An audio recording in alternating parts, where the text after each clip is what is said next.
The Right to Perform Legal Marriage by CaitlinMathews. I have worked across many traditions, pagan and otherwise, for many years, and have been asked by many people to perform marriage ceremonies and other rites. While I have no formal celibate training, I've worked for the Interfaith Centre as a teacher and consulted with OBOD about celibrancy practice. Everything I've learned has been through my ritual experience of over 35 years, performing naming, funeral, but largely weddings for many people. I've done weddings as different as is possible to understand, from a couple and a pair of witnesses on a lonely moor at night, right through to a huge all-singing and dancing Jewish Christian wedding with over 250 guests, performing with a judge in US in a magnificent antebellum hall in Atlanta. Of course, none of the weddings I've done anywhere in the world have been legal. The couple have always needed to have a legal present at a registrar in UK or a judge in the US in order to register their marriage legally. The privilege of being able to perform a legal wedding has always been won by our Scottish cousins, but it remains out of sight for those of us in England and Wales. I joined the Fellowship of Isis in 1977 and have maintained an active role within it since the late 80s when I founded my Lyceum, Domus Sophia Terra et Sancte Gradualis, the House of Earth Wisdom and the Holy Grail. The Fellowship of Isis, FOI, was founded in Ireland in 1976 and has thousands of members worldwide, with several working groups in Britain and Ireland, as well as in Europe.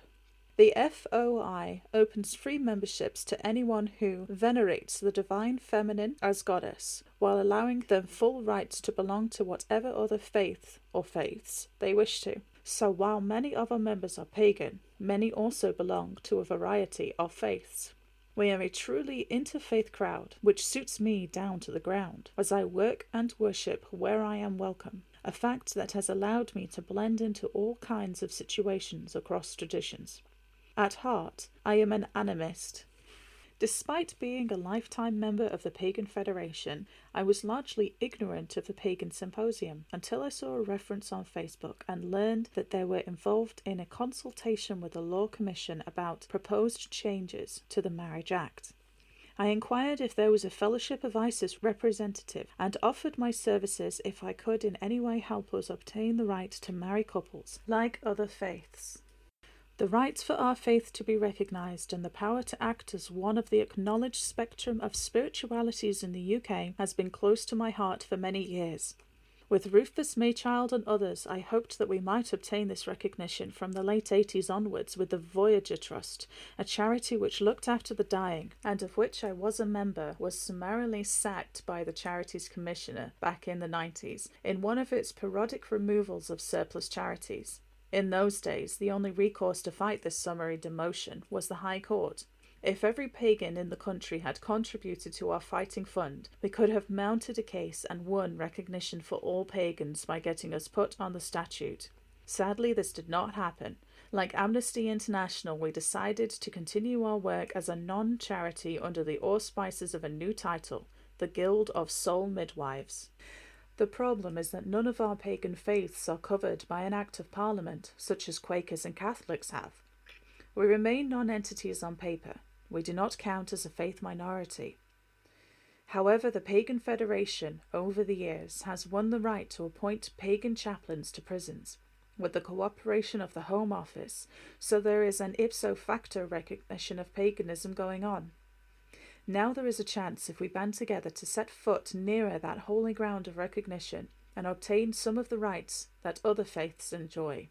We may not reach this in my lifetime, but I hope we push onwards together and finally arrive at recognition, which will hopefully ensure that what we have helped to form may continue onto our grandchildren's lifetime, becoming a part of society so that they don't have to deal with the difficulties and exclusions with which we have struggled. The current Marriage Act only allows registrars and approved faiths to marry people legally in fixed places of worship or assembly. But in the UK, most pagan faith groups have arisen over the last 40 to 50 years and have no ongoing ancestral or historical predecessor, as is enjoyed by churches and other faith groups. We have no formal places of assembly. We have few or no funds, and our training methods are eclectic.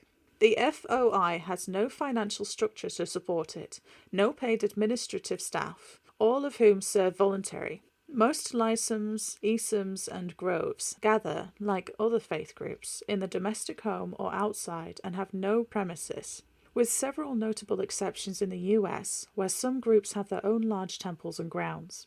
The Law Commissions is aware of how annoying and inconvenient, not to mention expensive if you do the whole shebang twice, it is to have two weddings, which is what folk have to do currently if they want a non-ordinary spiritual wedding. They have to do the legal bit at a registry office, which allows no mention of anything spiritual whatsoever, and then have the spiritual service elsewhere. How much more convenient if we could win the right to marry people at the time and place of their choosing, legally, in the presence of their witnesses. I hope by serving as the FOI representative with Rufus Maychild to Pagan Symposium to put forward the rights of pagans generally across the board, as well as members of the FOI who have wider interfaith connections, so that all may be properly heard at the round table. Like the United Nations, which have representatives of worldwide countries, so Paganism Symposium is here to ensure that we speak with one voice when it comes to the essentials of human and spiritual rights. Just as the UN is made up of diverse opinions, there are some important things that require a show of unity. Being pagans will undoubtedly hold divergent opinions and methodologies, but we stand firmer when we stand together. CaitlinMathews is the author of many books including Celtic Visions, Singing the Soul Back Home, and The Lost Book of the Grail. She lives in Oxford and teaches worldwide.